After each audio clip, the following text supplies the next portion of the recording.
So I'm about to go ride a 23-year-old performance cruiser that my son, its current rider, describes its handling, acceleration, cornering, and shifting as extremely raw. A bike that I haven't ridden in literally years. And I have to admit, I'm a little freaked out.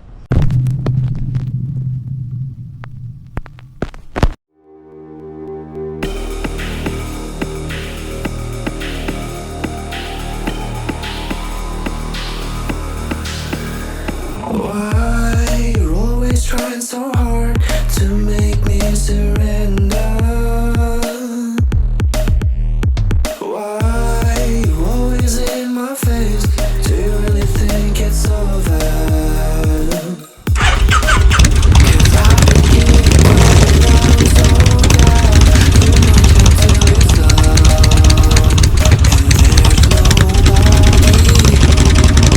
And there's nobody can steal my fire. Nobody can steal my soul. Nobody can steal my soul. Nobody can steal my fire. Nobody can steal my soul. Nobody can steal my soul. Yeah, so this is my 2002 Kawasaki Mean Streak. I've had some kind of bike since I was a kid, since about 12 years old.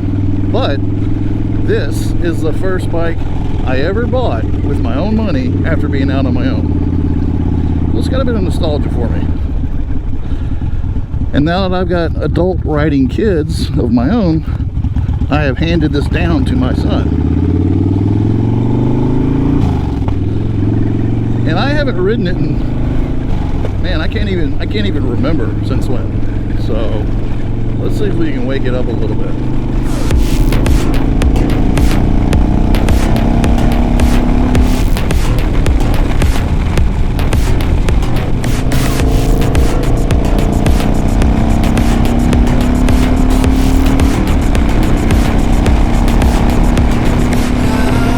This one is in my hands.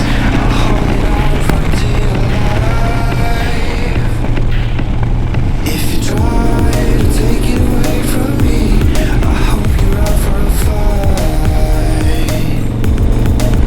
'Cause I've been getting when I'm so down too much until it's done. And there's nobody can steal my fire. Nobody can steal my soul. Nobody can steal my soul. Nobody can steal my fire. Nobody can steal my soul. Nobody can steal my soul.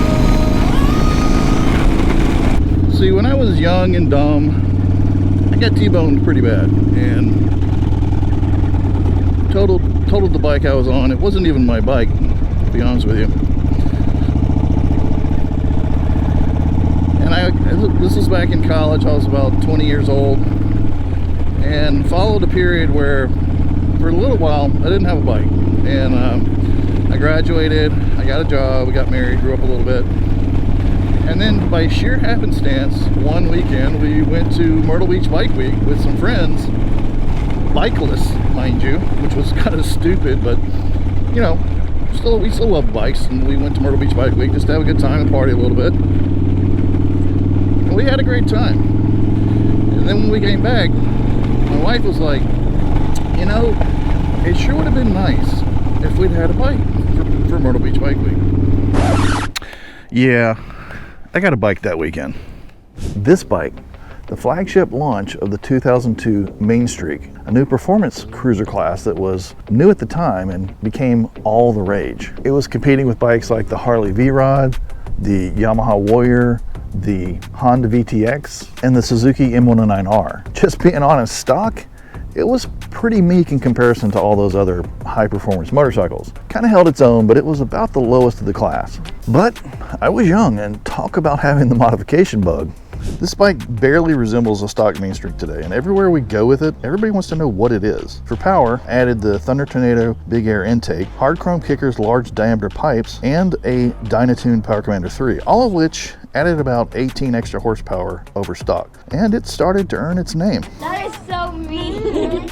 But I really had the mod bug bad, and I didn't stop there. If I could figure out how to replace it, I probably did. I bought a couple of different aftermarket saddles, Maypom sissy bar and luggage rack, progressive shocks, forward controls, headwinds Mariah Concours headlight with bullet turn signals, and stainless steel cables, and a Memphis Shades pop top, all to transform the look of the front. And on the back, I literally hacksawed off the ugly license plate and turn signal assembly. I drilled and rewired bullet turn signals with a side license plate mount and a smoke taillight kit, a Kuryakin V-shield cover, Arlen Ness cat's eye mirrors, and Arlen Ness diamond grips. And of course, every little piece of chrome I could replace, I did. Nowadays, I've really done almost nothing to my newer bikes. Although to be fair, my Nomad has lots of extra goodies on it that the previous owner put on it. But these days, I just want to be comfortable and go ride. And that's what I'm about to go do. So, am I really afraid of the Mean Streak? No, of course not. But it is an aggressive ride. I mean, it's different. It fights you in the turns, it fights you in the corners, it fights you in the lean. It just wants to go straight and fast. And it's definitely a much different riding posture. I mean, we've got forward controls on this bad boy, and it's not a T-bar, but it's kind of, I guess you call it a drag bar. You're definitely kind of squunched up in the fetal position a little bit, but it's super aggressive. And even compared to my Nomad, which is a 1700, this guy's got power to spare in spades, and it just wants to go.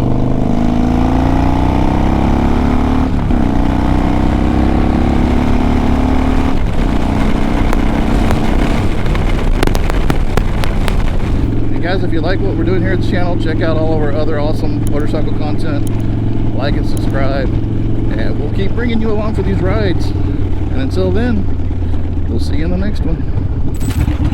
Jesus, how do you work the brake? What? How do you reach the brake?